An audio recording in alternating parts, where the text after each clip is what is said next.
My name is Helen Parker, 28 years old, and my wedding day was supposed to be the happiest day of my life.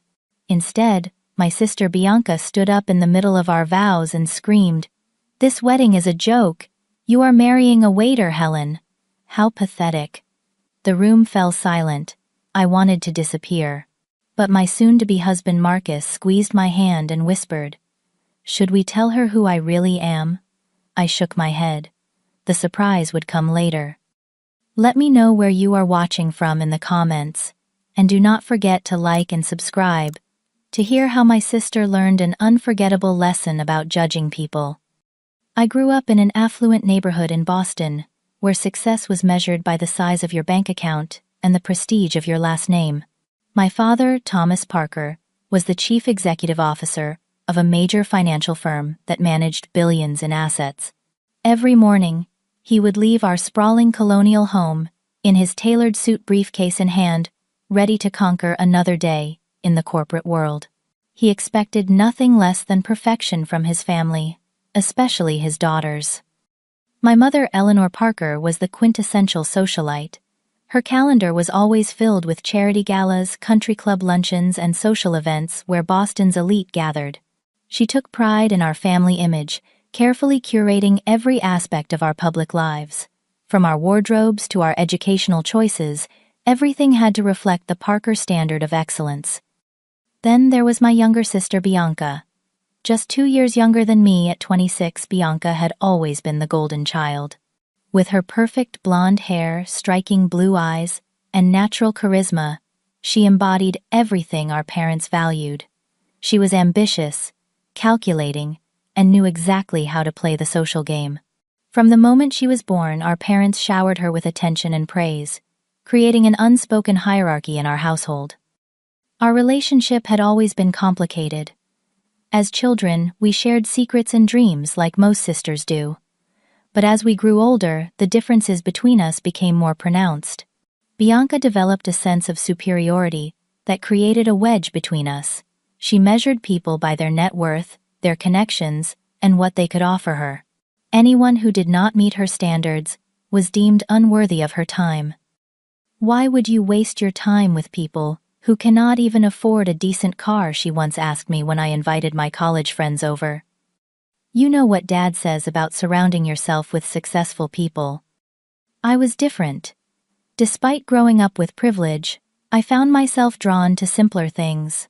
While Bianca followed in our father's footsteps, studying business at an Ivy League university, I pursued education. Teaching young minds brought me joy that no luxury shopping spree ever could. This choice became the first major disappointment I delivered to my family. Education. "Helen, do you realize how much potential you are wasting?" My father had said, his voice heavy with disapproval. "The Parker name opens doors to the most prestigious careers, and you choose to become a teacher." The pressure to date appropriately was even worse. My parents regularly orchestrated dinner parties and social gatherings with the explicit purpose of introducing me to eligible bachelors from wealthy families. These men were carbon copies of my father's ambitious status, conscious and utterly boring to me. They talked about their investment portfolios and vacation homes, while my mind wandered to the book I was reading with my 5th grade class. The painful memory of my 16th birthday still lingered in my mind. I had been dating Michael, a kind-hearted boy from my high school, who worked at the local library. When he arrived at my birthday party with a thoughtfully wrapped book and handwritten card, Bianca publicly humiliated him. "Is that all you could afford?" she had laughed loud enough for everyone to hear. "Helen, your standards are shockingly low." Michael never called me again after that night, and something inside me hardened against my sister. By the time I turned 23, I had enough. I moved out of our family mansion, found a modest apartment near the elementary school where I taught, and refused any financial assistance from my parents. It was the first time I truly felt free, even if my bank account was significantly smaller. "You will come running back when you realize how difficult the real world is," my father had predicted when I packed my belongings. I never did. Instead, I built a life I was proud of. my tiny apartment became a sanctuary filled with books, plants, and mismatched furniture that told stories of flea market adventures. My colleagues became true friends who valued me for my ideas and compassion, not my family name. My relationship with my family grew increasingly distant. Holiday gatherings became tense affairs, where we exchanged pleasantries and avoided any meaningful conversation. Bianca would arrive with stories of her latest achievements and acquisitions, while our parents beamed with pride. I would sit quietly feeling like an outsider in my own family. Helen still playing with children all day, Bianca would ask with a thinly veiled smirk. How adorable. I learned to brush off these comments, but they still stung. Deep down, I yearned for my family to accept me for who I was, not who they wanted me to be. But as years passed, I realized that might never happen. So I focused on building my own happiness, unaware that a chance encounter would soon change everything. It was a Friday evening in May, when my life took an unexpected turn. After a particularly challenging week of parent-teacher conferences, my colleagues suggested we treat ourselves to dinner at Lumière, an upscale French restaurant downtown. Under normal circumstances, I would have declined. The place was far beyond my teacher's budget, but it was the end of the school year and we all deserved a celebration. The restaurant was everything you would expect from a five-star establishment: crystal chandeliers, plush velvet chairs, and an atmosphere of refined elegance. We were seated at a corner table, with a view of the Boston skyline glittering against the night sky. As I settled into my chair feeling slightly out of place in my simple black dress, he appeared beside our table. "Good evening, ladies. My name is Marcus, and I will be your server tonight." I looked up and met the warmest brown eyes I had ever seen. Marcus was tall with broad shoulders and a gentle smile that immediately put me at ease. His voice carried a quiet confidence that stood out in this pretentious setting. When he handed me the menu, our fingers brushed briefly, and I felt an unexpected flutter in my chest. "Is this your first time dining with us?" he asked, his attention seemingly focused on me despite addressing the entire table. "Yes," I replied, suddenly aware of how dry my throat felt. "Any recommendations?" What followed was not the standard server script about the specials of the day. Instead, Marcus spoke passionately about each dish, describing the ingredients, as if telling a story. He knew where the saffron in the bouillabaisse was sourced, the perfect wine pairing for the coq au vin, and even offered suggestions based on what he intuited about our preferences. "For you," he said, looking directly at me, "I would recommend the duck confit with cherry reduction. It has a beautiful balance of richness and acidity. Something tells me you appreciate nuance." My colleagues exchanged knowing glances as I felt my cheeks warm. There was something about the way Marcus spoke, the intelligence behind his eyes, that intrigued me far more than any of the wealthy men my parents had pushed my way over the years. After that evening, I found myself returning to Lumière far more frequently than my salary should have allowed. Sometimes with friends, often alone, always requesting Marcus as my server. Our interactions evolved from professional courtesies to friendly conversations. I learned he worked evenings at the restaurant while taking courses during the day. He asked thoughtful questions about my teaching experiences and remembered details about my students that I had mentioned weeks prior. "How did Tommy do on his science project?" he would ask. Or, "Did you finish reading that novel you mentioned last time?"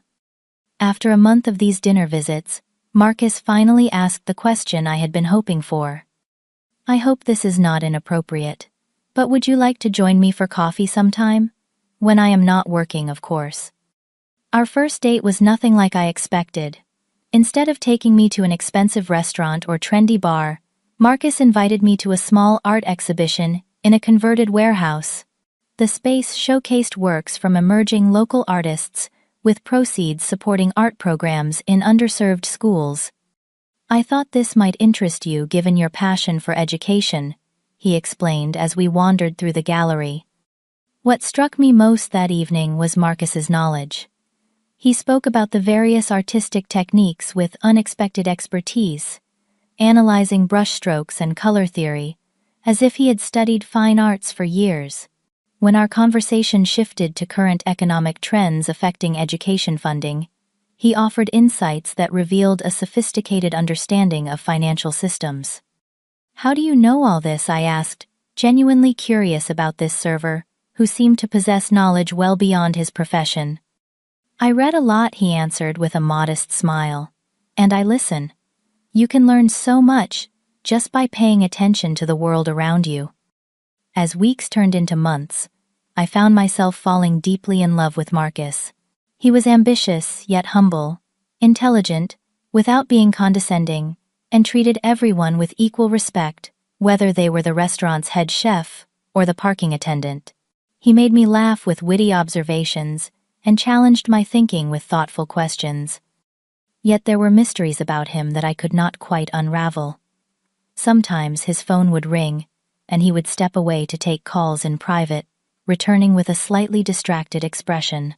When I asked about his family, he provided vague answers about growing up in Chicago, with parents who worked in business. He never invited me to his apartment, always meeting at my place, or public locations. "I have terrible roommates," he would joke when I asked. "Trust me, you do not want to see that disaster." These peculiarities might have raised red flags with someone else, but I trusted Marcus. The connection between us felt genuine and deep. Unlike the men from my parents' social circle who tried to impress me with status symbols, Marcus won me over with his character, his kindness, and the way he looked at me as if I were the most fascinating person he had ever met. "I love that you chose teaching," he told me one evening, as we walked along the Charles River. "It takes courage to follow your passion, instead of chasing money or status." No one in my life had ever validated my choices that way. With Marcus, I felt seen for who I truly was, not who someone wanted me to be. I had found something rare and precious, a man who valued substance over surface just as I did, or so I thought at the time. Little did I know that Marcus had secrets of his own secrets that would eventually turn my world upside down. After 6 months of dating, Marcus and I had settled into a comfortable rhythm. We spent weekends exploring hidden corners of Boston, cooking together in my tiny kitchen, and having deep conversations that lasted until dawn. I was happier than I had ever been, but there was one cloud hanging over our relationship. He still had not met my family. I had been avoiding this introduction, knowing how judgmental they could be. But as our relationship grew more serious, I knew I could not put it off any longer. One Sunday morning, as we lazed in bed, planning our day, I broached the subject. "I think it is time you met my parents and Bianca," I said, tracing patterns on his chest with my finger. "Just be prepared. They can be difficult." Marcus kissed the top of my head. "I can handle difficult people. I serve them dinner every night. Remember." If only it were that simple. In the days leading up to the dinner, I tried to prepare Marcus for what awaited him. I warned him about my father's interrogation style, my mother's passive-aggressive comments, and Bianca's cutting remarks. I even suggested responses he could give to potential questions about his career and background. "Just be yourself," he said with that calm confidence I loved. "If they cannot see how happy we are together, that is their loss." The evening of the dinner arrived, and I felt sick with anxiety as we pulled up to my parents' mansion in my beat-up Honda Civic.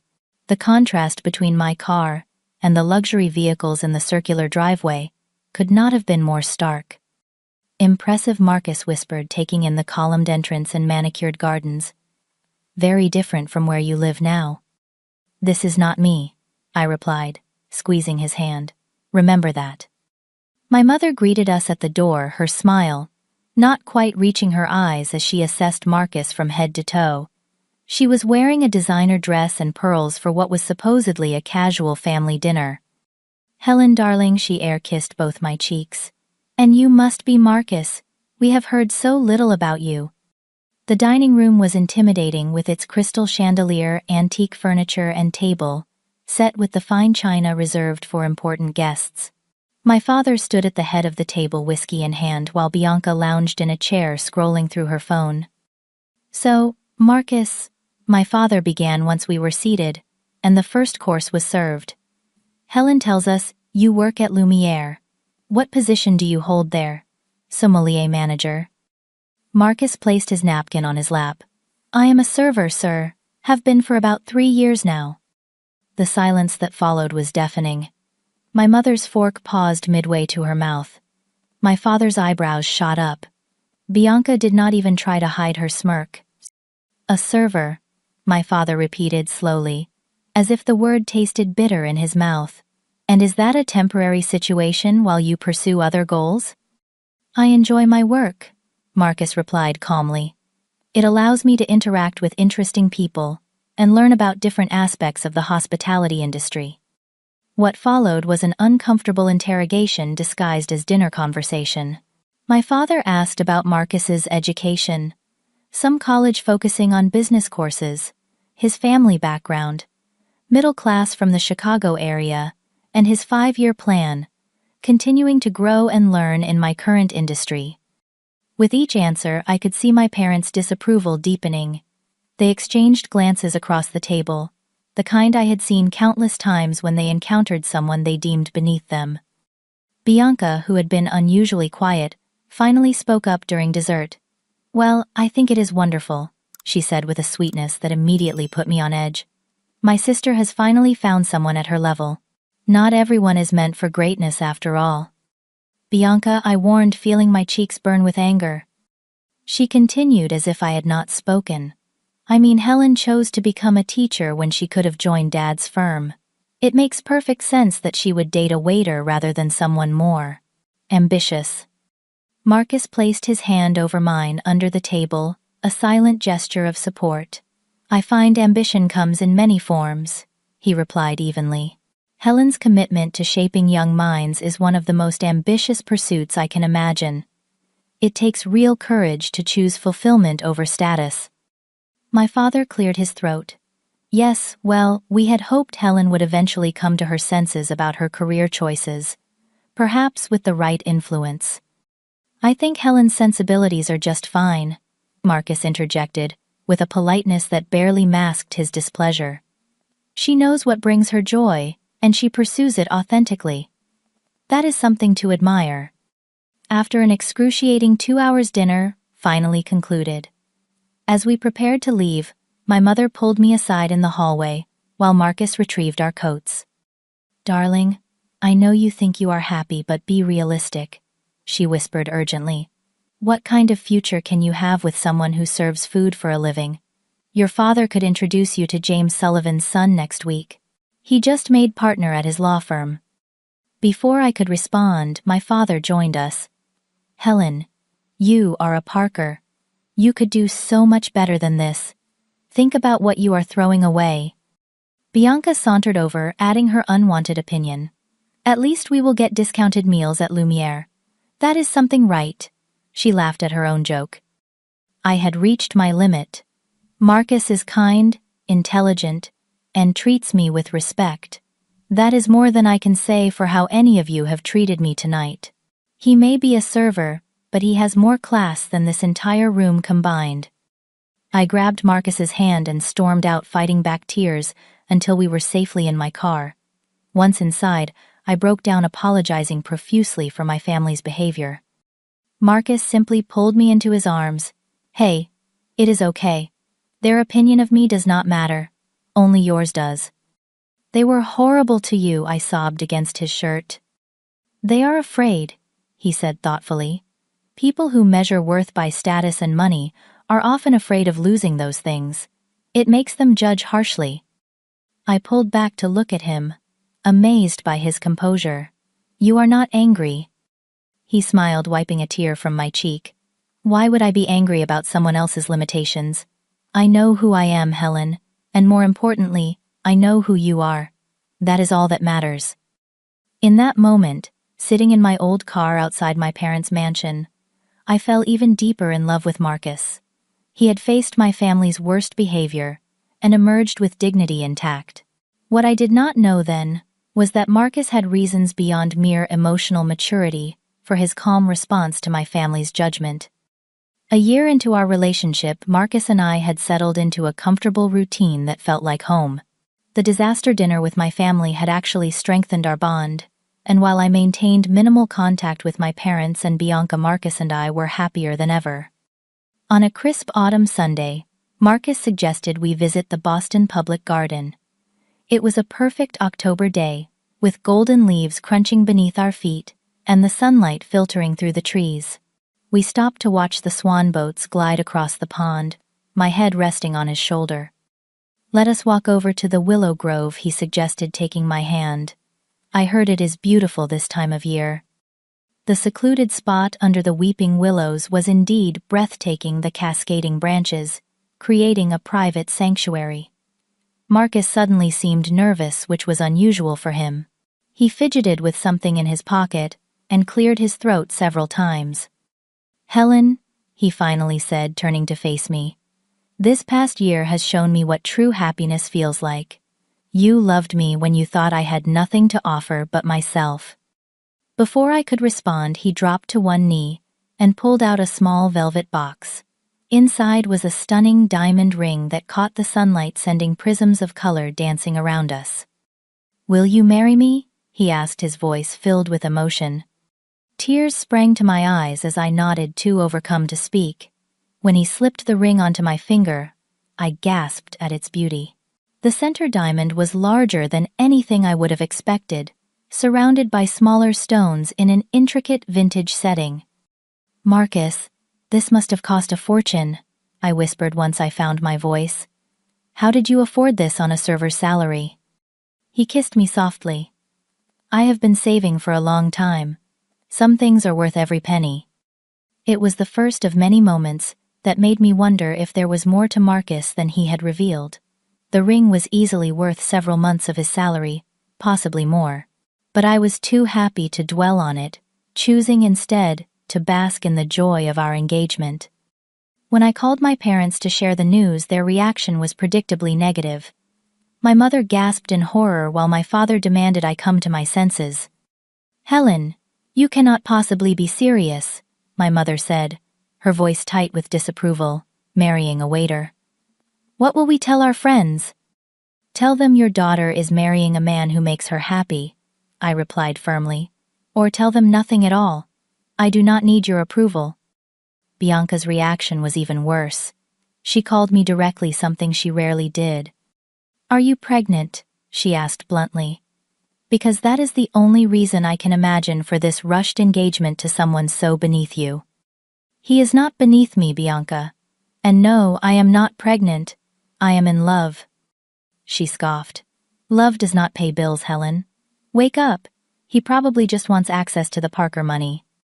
"Marcus has never asked me for money. He does not even let me pay when we go out." "Of course not. He is playing the long game. Men like him always do." I hung up on her, but the seeds of doubt had been planted. Not about Marcus's character, but about his financial situation. How was he able to afford our dates, the engagement ring, and his general lifestyle on a server's income? The questions multiplied as we began planning our wedding. When I suggested a simple ceremony at a local botanical garden, Marcus surprised me by proposing the Langham, one of Boston's most luxurious hotels. "It is too expensive," I protested. "We cannot afford that." "Let me worry about the cost," he said with a mysterious smile. "I have connections." Those connections became increasingly evident as our wedding plans progressed. When we visited the Langham to discuss arrangements, the hotel manager greeted Marcus like an old friend, offering us complimentary champagne and the best package available. "Mr. Evans, always a pleasure," the manager said, shaking Marcus's hand warmly. "We will ensure your special day exceeds expectations." In the car afterward, I asked Marcus how he knew the manager so well. "I have served many important clients at Lumiere," he explained. "Some of them work in the hospitality industry. You would be surprised how many doors open when you provide excellent service." I accepted his explanation, but other incidents continued to puzzle me. Marcus would occasionally disappear for staff meetings that lasted hours. Once, while waiting for him outside Lumiere, I spotted him deep in conversation with Walter Reynolds, the CEO of New England's largest hotel chain. They were not talking like server and customer, but like equals discussing something with animated gestures and shared laughter. When I mentioned seeing him with Reynolds, Marcus shrugged it off. He is a regular at the restaurant. Nice guy, actually listens when servers make suggestions. Even stranger was Bianca's frustrated report, after hiring a private investigator to dig into Marcus's background. Yes, my sister had actually gone that far. The investigator found nothing suspicious, she complained during one of our rare phone calls. Just a clean record, some college courses, and standard employment history. It is almost too perfect, like someone crafted his background deliberately. Or maybe he is just a good person with nothing to hide, I suggested, though I was secretly relieved the investigation had turned up empty. Despite these lingering questions, my trust in Marcus never wavered. I had seen his character, his kindness, his integrity, in countless small moments that could not be faked.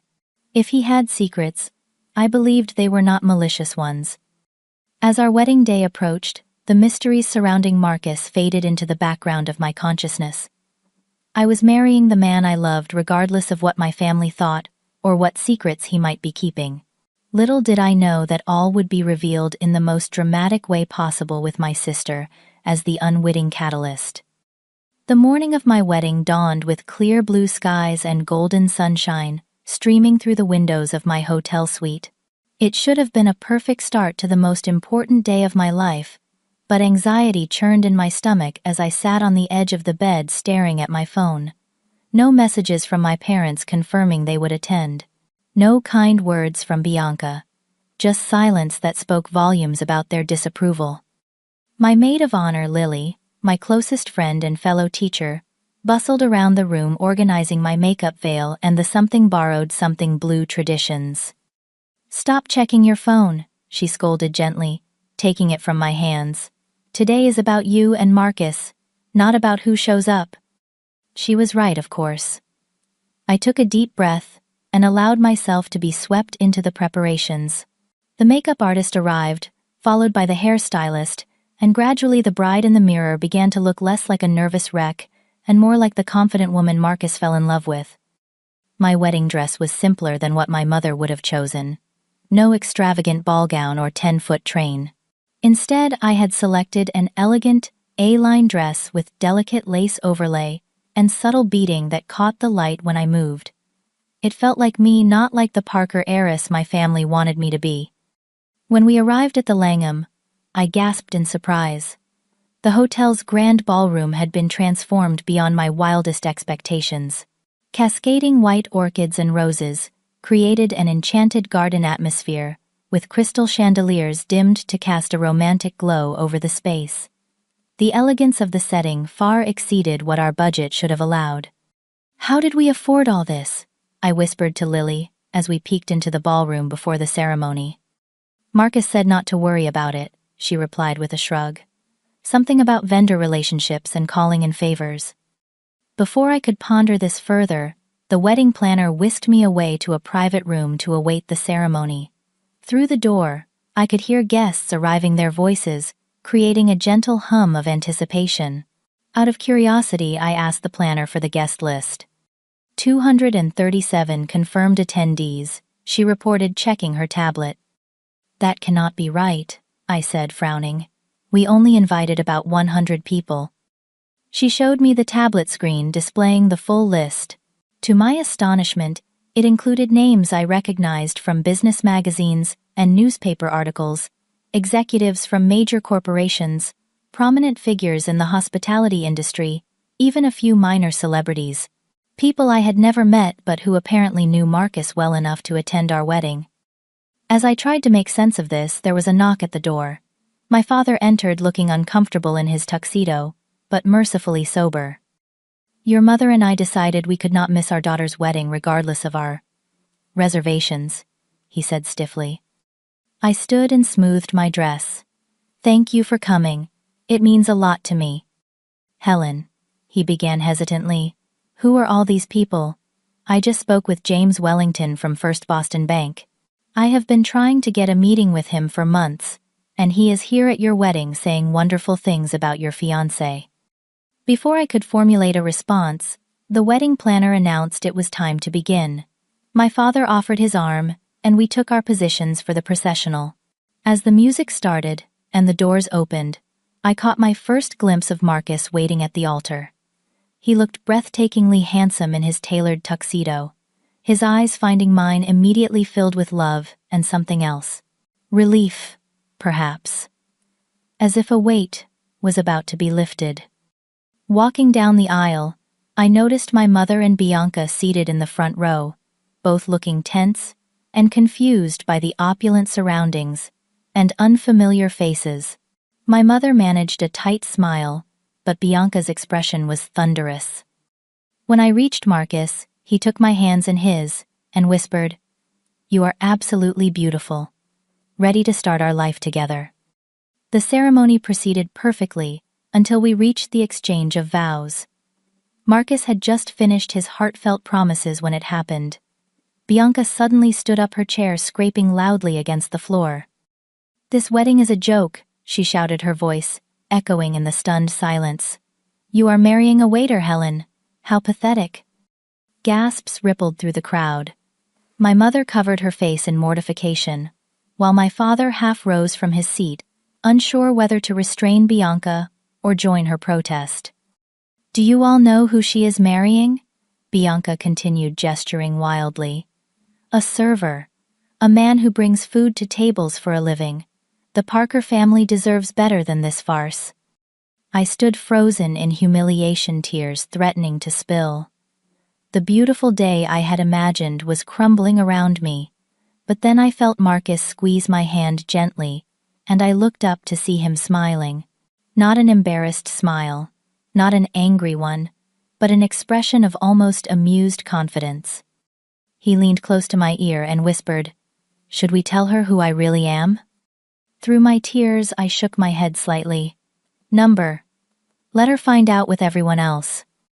Bianca, interpreting our whispers as distress, seemed satisfied with the damage she had caused.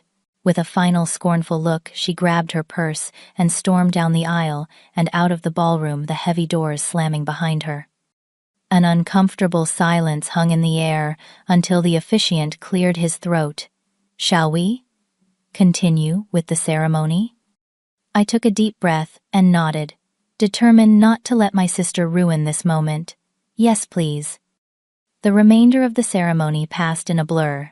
We exchanged rings, the officiant pronounced us husband and wife, and Marcus kissed me with such tenderness that for a moment I forgot about Bianca's outburst and the confused guests. As we turned to face our audience as a married couple, I noticed something strange. Rather than looks of pity or embarrassment, many guests were watching us with knowing smiles, as if they were in on a secret I had yet to discover. My parents remained in their seats, my mother dabbing at her eyes with a handkerchief, my father's expression unreadable.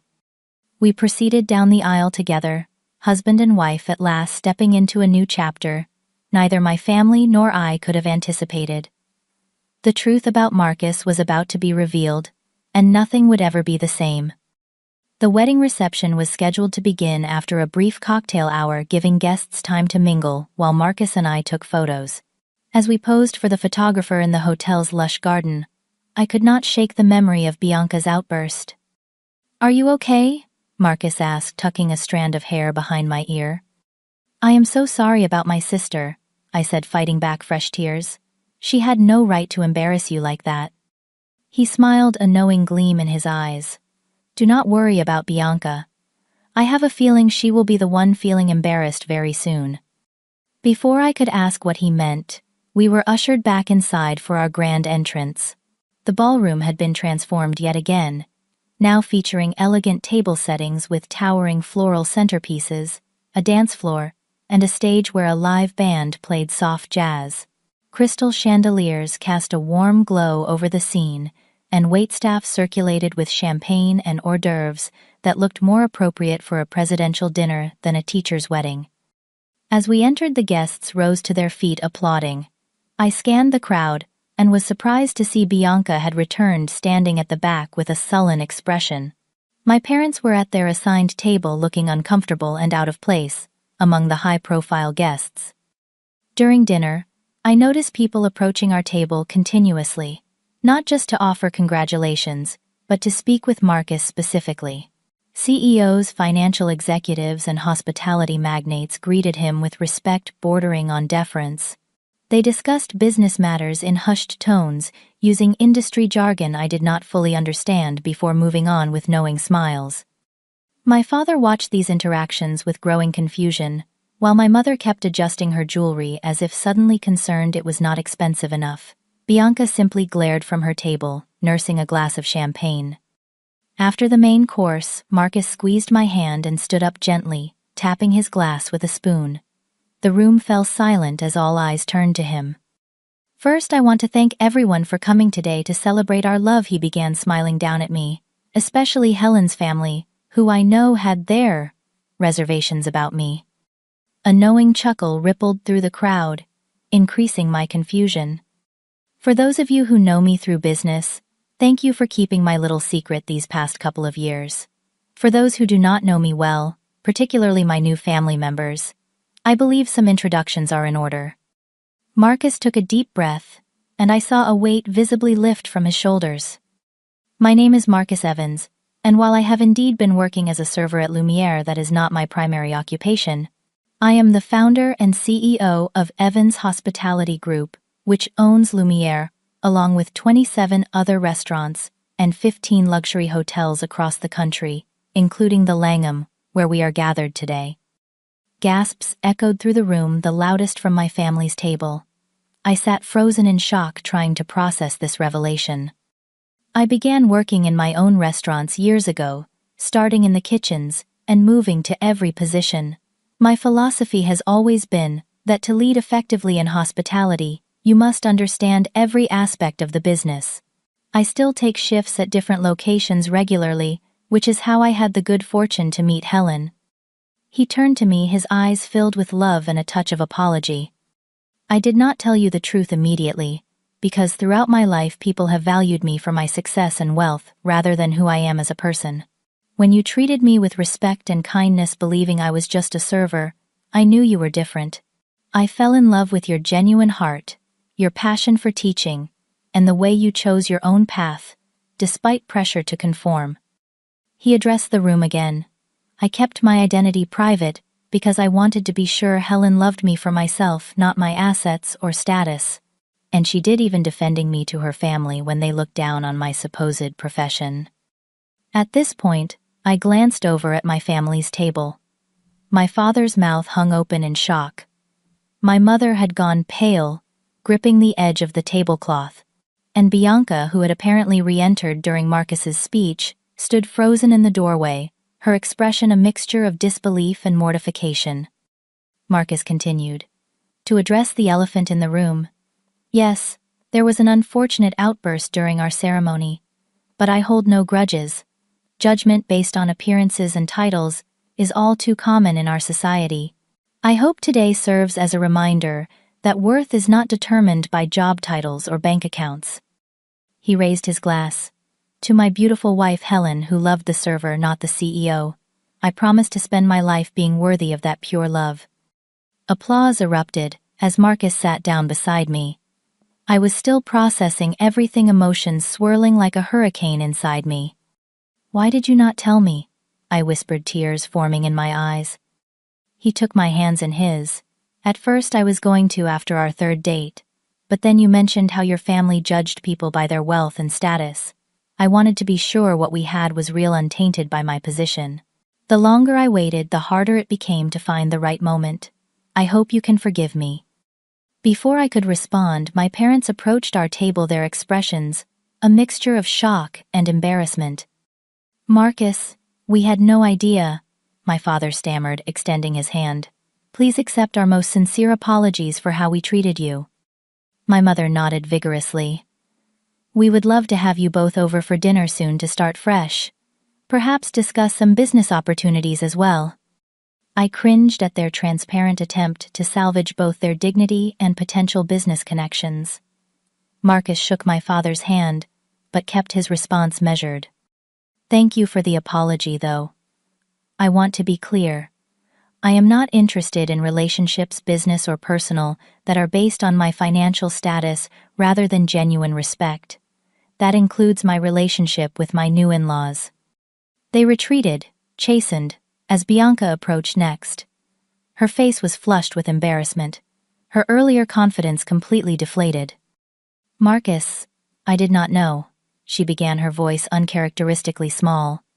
"What I said at the ceremony was unforgivable, but if you could somehow—" "It was very revealing," Marcus interrupted calmly. "Not about me, but about you, Bianca. You showed everyone exactly who you are and what you value. I suggest you take this as an opportunity for reflection." She turned to me, desperation in her eyes. "Helen, you have to understand, I was just looking out for you. I thought he was taking advantage." I shook my head. "No, Bianca. You were not protecting me. You were protecting your own ego and our family's image. You tried to humiliate the man I love on our wedding day. That says everything about your character." As she slunk away, Marcus and I rose for our first dance.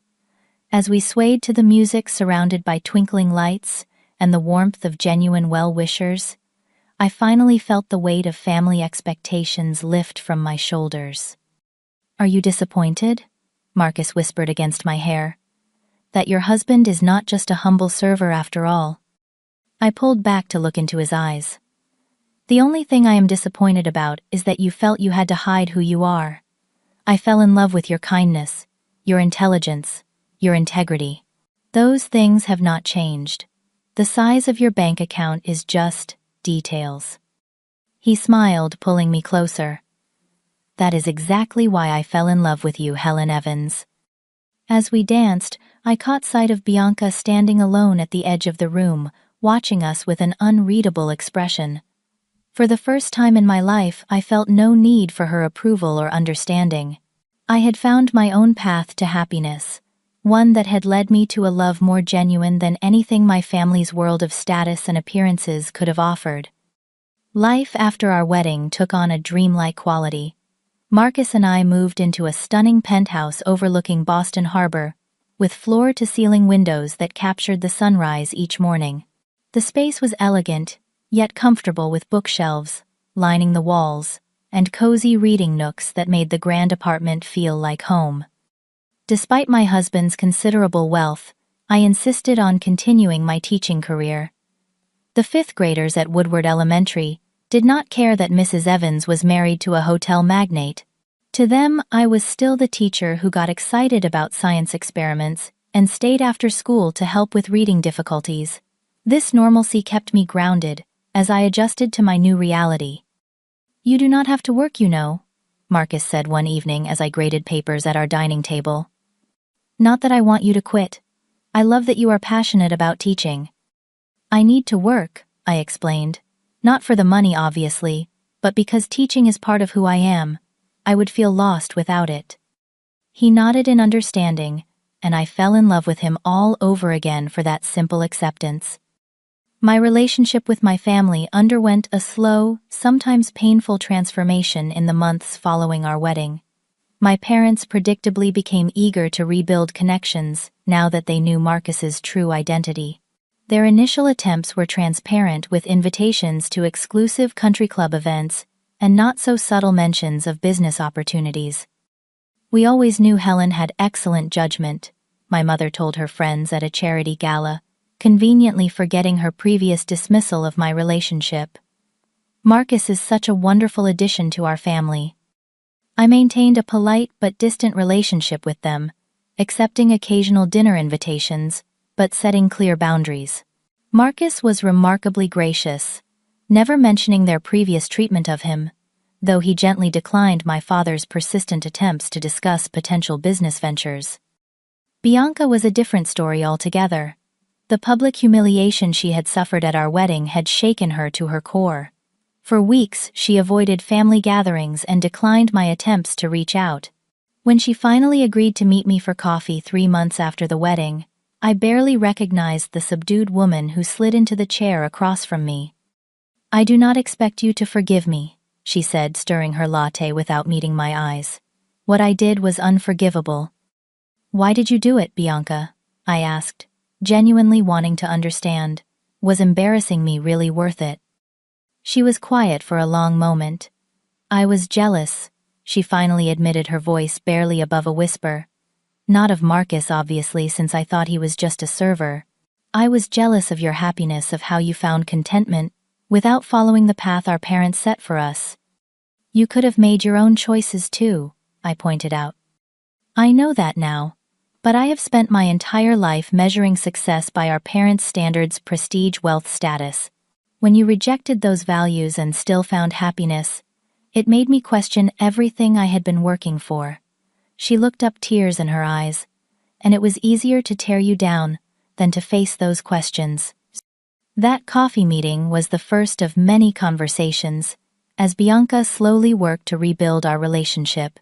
It was not easy. Trust once broken does not mend overnight.